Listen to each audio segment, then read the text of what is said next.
Bonjour, dans le cadre de ce cours en HTML et CSS, nous allons aborder les liens internes.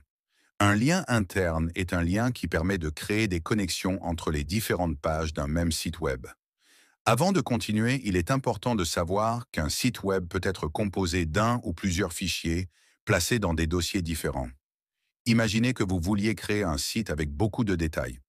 Il serait inutile de surcharger votre page d'accueil avec tous les éléments du site, car cela la rendrait moins attrayante, moins organisée et moins belle visuellement. L'idéal est donc de créer plusieurs fichiers pour mieux les organiser. Mais puisque tous ces fichiers ne peuvent pas s'afficher simultanément devant l'utilisateur, c'est là que les liens internes interviennent, en permettant à l'utilisateur de naviguer entre ces fichiers. À présent, mettons cela en pratique avec un site Internet fictif d'un restaurant composé de plusieurs fichiers. Pour cela, nous allons créer un premier dossier que nous allons nommer 1. Nous allons créer un deuxième dossier que nous allons nommer 2. Ensuite, nous allons créer un troisième dossier que nous allons nommer 3. Comme vous pouvez le voir, les dossiers créés sont séparés. Nous allons placer le dossier 2 dans le dossier 1. Le dossier 2 devient donc un sous-dossier du dossier 1. Nous allons maintenant placer le dossier 3 dans le dossier 2. Le dossier 3 est donc maintenant un sous-dossier du dossier 2 et un sous-sous-dossier du dossier 1. Bien évidemment, vous auriez pu créer le premier dossier, l'ouvrir, créer le deuxième directement à l'intérieur, ouvrir le deuxième et créer le troisième à l'intérieur.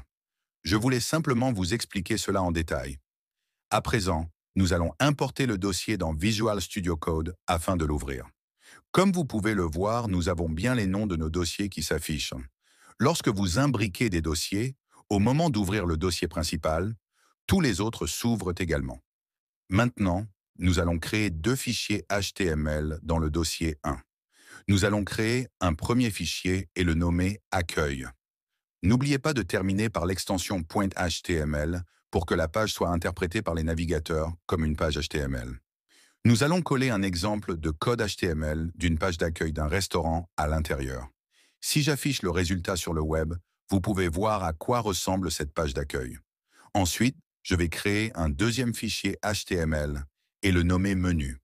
Je vais coller un exemple de page HTML d'un menu de restaurant à l'intérieur. Voilà à quoi ressemble cette page menu. Dans le dossier 2, je vais créer un fichier HTML et le nommer recette.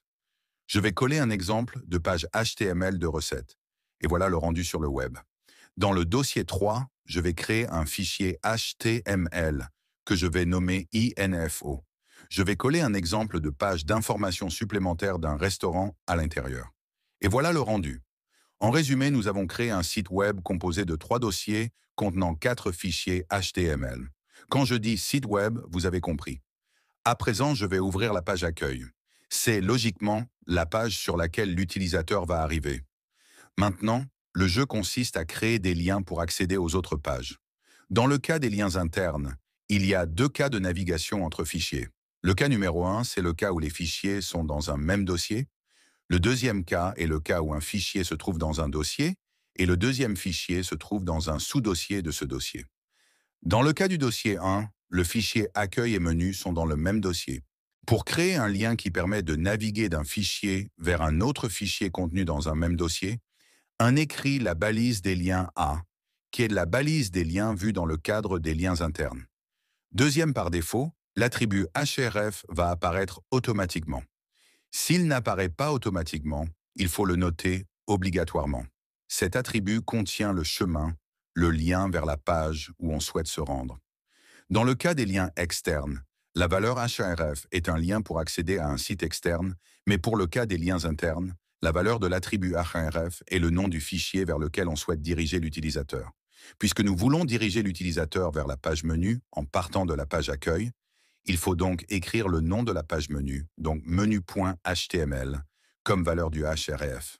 Pour finir, entre les chevrons, il faut noter le mot lien sur lequel l'utilisateur va cliquer. Je vais mettre par exemple vers menu.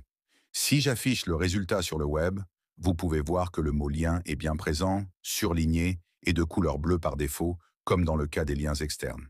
Si je clique dessus, vous pouvez voir que la page menu s'est ouverte. Si vous voulez que la page menu ne s'ouvre pas sur la même page que la page d'accueil, il vous suffit d'ajouter l'attribut Target avec comme valeur souligné blanc. Vous allez voir qu'en cliquant sur le mot lien, la page menu s'ouvre dans un autre onglet.